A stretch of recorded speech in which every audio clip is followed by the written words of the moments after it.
Hello friends, hopefully आप सभी लोग अच्छे होंगे। तो क्वेश्चन नंबर 11 मैंने आपको होमवर्क दिया था लास्ट वीडियो में। देखिए क्या है, बिना देर किए स्टार्ट करेंगे। A fair die is rolled.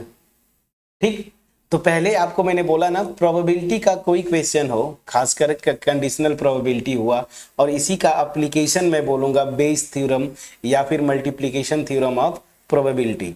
तो वहां पे जो क्वेश्चंस बने, पहले रैंडम एक्सपेरिमेंट को पहचानिए, वहां से सैंपल स्पेस लिखिए, फिर आगे की तरफ जो क्वेश्चंस है उनको प्रोसीड करिए। अब इस क्वेश्चन में 3 पार्ट्स हैं।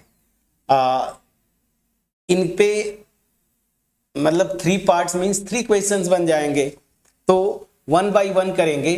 तो क्या बोला है कि एक फेयर डाई को जो है रोल करते हैं। ई जो है एक इवेंट दे दिया, एफ इवेंट दे दिया, जी इवेंट दे दिया, फाइंड दिस।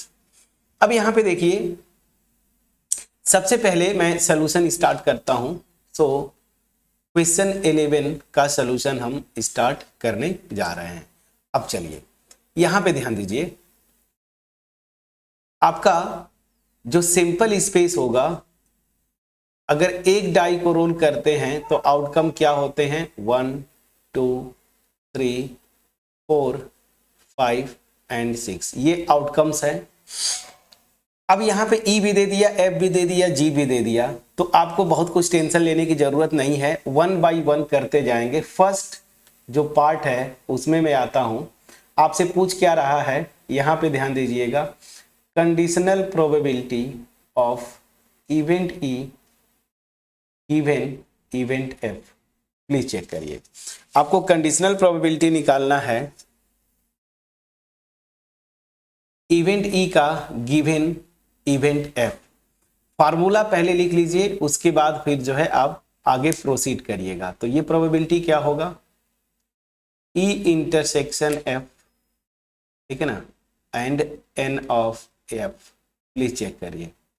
अब यहां से ई इंटरसेक्शन एफ क्या होगा, तो पहले यहां पे आप देखें, यहां कोने पे मैं लिख देता हूं ई इंटरसेक्शन एफ। ये सब कुछ यहां पे क्वेश्चन में दे दिया है।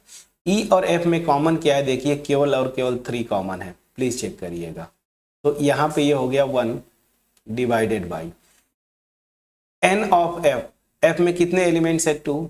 तो सीधा सीधा आपकी प्रोबेबिलिटी क्या आ गई, conditional probability of E given F is half. बहुत आसान है। उसी तरीके से आपसे पूछ रहा था कि conditional probability of F given E, तो यहीं पे निकाल लीजिए। नाउ सिंस फार्मूला पहले मैं लिख दूं, conditional probability of F given E, ठीक है ना। तो यहां पे भी फार्मूला आपको पता है क्या होगा, F intersection E divided by उसका जो कार्डिनलिटी होगा डिवाइडेड बाई एन ऑफ ई। यहां पे एफ इंटरसेक्शन ई बोलिए या ई इंटरसेक्शन एफ, देखिए एक ही एलिमेंट है 3, तो ये हो जाएगा 1। और ई देखिए ये है, इसमें कितने एलिमेंट्स हैं, 3 एलिमेंट्स हैं। तो conditional probability of F given E, ये प्रोबेबिलिटी आ जाती है 1/3। प्लीज चेक करिएगा। अब मैं आता हूं सेकेंड पार्ट। फर्स्ट पार्ट हमने बहुत आराम से किया, अब आते हैं सेकेंड पार्ट। सेकेंड पार्ट क्या बोल रहा है, conditional probability of E given G. ठीक, फार्मूला लिखते जाइए, सब कुछ आपको यहां पे दिया हुआ है। तो ये क्या हो जाएगा, फार्मूला आपको पता है, N of E intersection G divided by N of G, ये फार्मूला था। अब ई इंटरसेक्शन जी, ई और जी में क्या क्या कॉमन है, तो यहीं पे मैं लिख देता हूं। चलिए यहां से ई इंटरसेक्शन जी क्या होगा फ्रेंड्स, तो ई इंटरसेक्शन जी अगर आप देखें तो 1 तो कॉमन है नहीं, 3 कॉमन है और 5 कॉमन है। प्लीज देखिए ई और जी में जो कॉमन की बात कर रहा है 3 और 5, तो इसकी कार्डिनलिटी क्या हो जा रही है, 2। तो यहां पे आप लिख दिया आपने 2। जी में कितने एलिमेंट्स है टोटल, देखिए 4। So this and this will be 1/2। तो यहां तक आपने ई गिवन जी आपने निकाल लिया, वो क्या है, उसकी प्रोबेबिलिटी 1/2। अब उसी तरीके से जी गिवन ई निकाल लीजिए। So now probability of G given E, ये क्या होगा, N of G intersection E, यही ना, divided by N of E. Please check करिएगा। तो जी और ई में कॉमन क्या है वो आपने निकाल ही लिया है यहाँ पे। तो इसकी कार्डिनलिटी क्या है 2 और ई की कार्डिनलिटी देखिए 3 है, तो इसकी प्रोबेबिलिटी क्या हो गई 2/3। ठीक है ना। तो फर्स्ट और सेकेंड पार्ट बहुत आसानी से आपने कंडीशनल प्रोबेबिलिटीज निकाल लिया।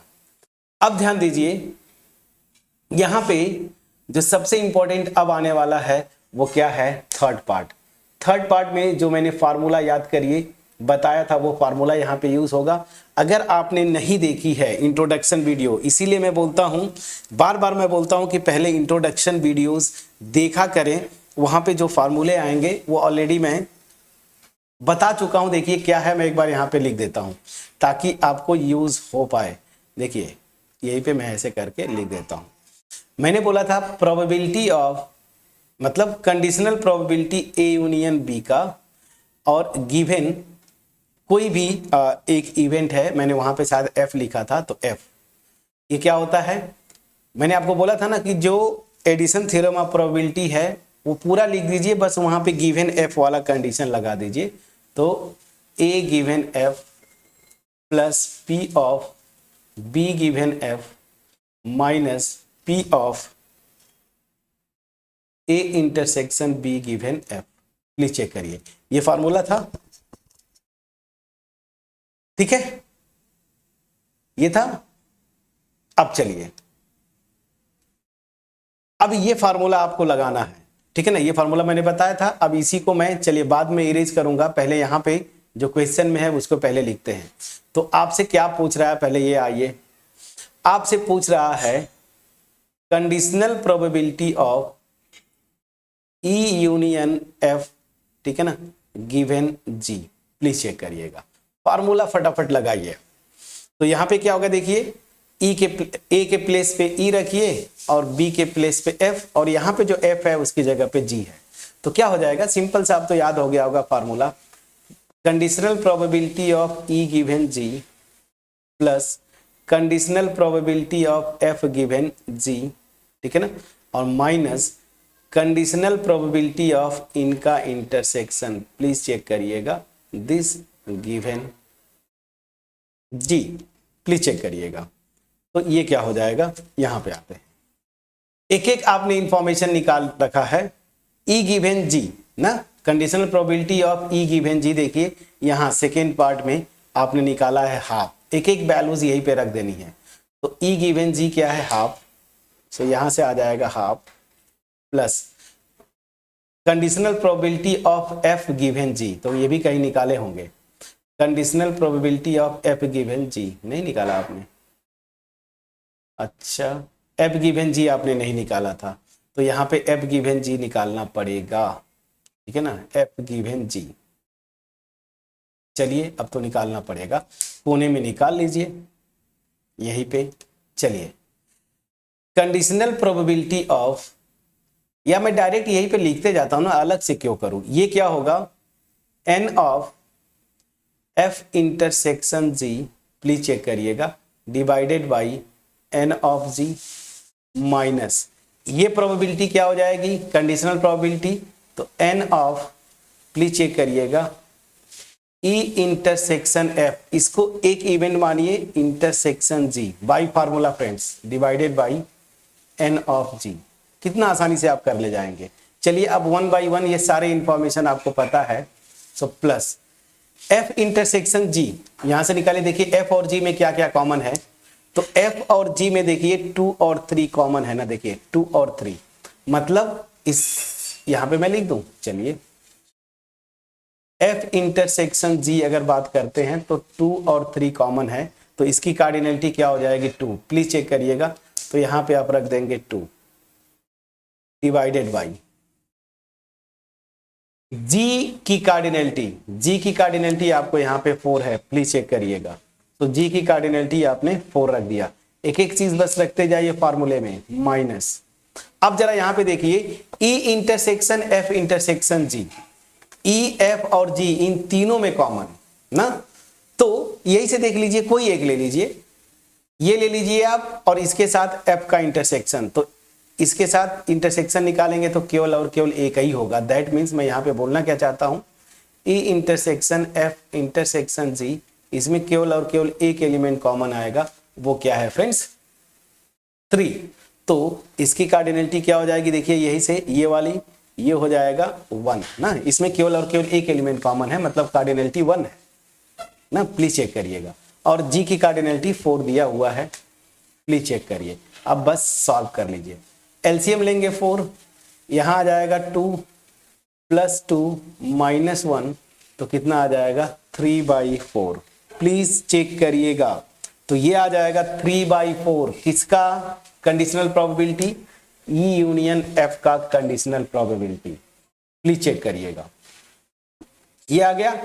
अब चलिए आपसे क्या पूछ रहा है, conditional probability of E intersection F given G, ये ऑलरेडी आपने यहां पे निकाल लिया, देखिए कहां गया, ये तो निकाला है आपने ना, ये 1/4, तो इसको मैं अलग से नहीं करता हूं, सीधे सीधे मैं बोल दे रहा हूं यहाँ पे ई इंटरसेक्शन एफ ये और गिवन जी, ये कंडीशनल प्रोबेबिलिटी आपने देखिए यही तो निकाला है ना, देखिए ये क्या आया 1/4, तो ये तो डायरेक्ट आंसर आ गया 1/4। कितने आसानी से आपने निकाला इस क्वेश्चन को, बस कॉन्सेप्ट आपको पता है, इवेंट्स दिए हुए हैं, अकॉर्डिंगली जो फार्मूला है कंडीशनल प्रोबेबिलिटी का आपने लगाया, आंसर आपके सामने है। होपफुली ये एफर्ट इस वीडियो का आपके पास क्रिस्टल क्लियर वे में पहुंच पाया होगा। अगर पहुंच पाया है, वीडियो को लाइक करिएगा, फ्रेंड्स के साथ शेयर जरूर करिएगा। सबसे इंपॉर्टेंट क्या है, फ्रेंड्स के साथ शेयर करना। वीडियो अच्छी लगी हो कमेंट सेक्शन में जरूर कमेंट के थ्रू अप्रिशिएट करिएगा, और अगर चैनल पे नए हैं चैनल को सब्सक्राइब करिएगा, बेल आइकन क्लिक करिएगा, ठीक है। अब मैं बार बार बोलता हूं कि हमें जो एफर्ट मेरी तरफ से लगता है वीडियोस बनाने के लिए, पैरेलली 2 चैनल्स को हैंडल करना, एक हायर मैथमेटिक्स पे, एक अप टू 12, हमें मोटिवेशन की जरूरत पड़ती है फ्रेंड्स। टाइम निकाल के आपको क्वालिटी वीडियोस अगर बनाने हैं तो समय भी लगता है, एफर्ट भी लगता है, और इसके लिए जो मोटिवेशन होता है वो आपके एप्रिसिएशन से मिलता है, याद रखिएगा। तो आपकी तरफ से जो एप्रिसिएशन है, जब भी वीडियो अच्छी लगे कमेंट सेक्शन में कमेंट के थ्रू अप्रिशिएट जरूर करिए, वीडियो को लाइक करिए, फ्रेंड्स के साथ शेयर करिए। अब चलिए क्वेश्चन 11 थोड़ा इजी था, अब मैं सीधे आता हूं क्वेश्चन नंबर 12, जो कि आपके स्क्रीन पे दिख रहा होगा। इस क्वेश्चन में क्या बोल रहा है, मैं इसको होमवर्क छोड़ूंगा, नहीं होगा नेक्स्ट वीडियो में हम करेंगे ही। अब क्वेश्चन 12 क्या बोलता है, यहां पे देखते हैं। Assume that each born child is equally likely to be a boy और अ गर्ल। बिल्कुल सही बात है, आपको एज्यूम भी यही करने को बोला है कि कोई भी अगर चाइल्ड जन्म लेता है तो वो गर्ल भी हो सकता है, बॉयज। प्रोबेबिलिटी ये बोला ना, इक्वली लाइकली, तो चांसेस जो है इक्वल है। तो बोला if a family has 2 children what is the conditional probability, question को समझिएगा, what is the conditional probability that both are girls, both are girls given that.